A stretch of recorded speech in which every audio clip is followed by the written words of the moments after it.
Canada is one of our biggest trading partners, trailing only Mexico in total trade, which is why this new tariff on more than 500 Canadian products would have a major impact. Anything from tongue depressors to hockey sticks. Patrick Penfield from Syracuse University says that these tariffs are being imposed under a rarely used trade law dating back to the Great Depression. President Donald Trump levying this obscure tariff to penalize Canada because he says the country has discriminated against U.S. products. You could see some businesses go out of business in Canada.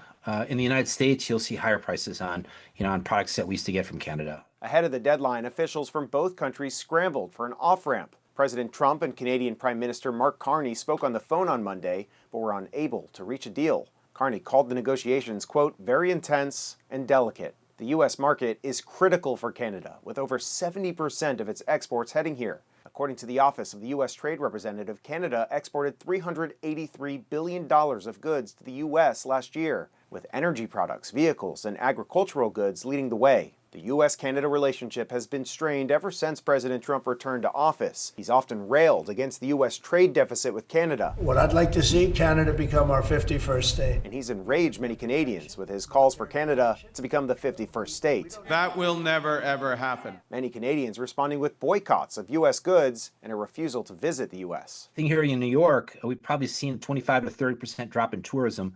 So it's just not tourism, it's when Canadians come over and buy things also, right? So, we're seeing less traffic over the borders. And these are not the only tariffs targeting our neighbors to the north. The U.S. has also imposed tariffs on steel, aluminum, and autos coming out of Canada.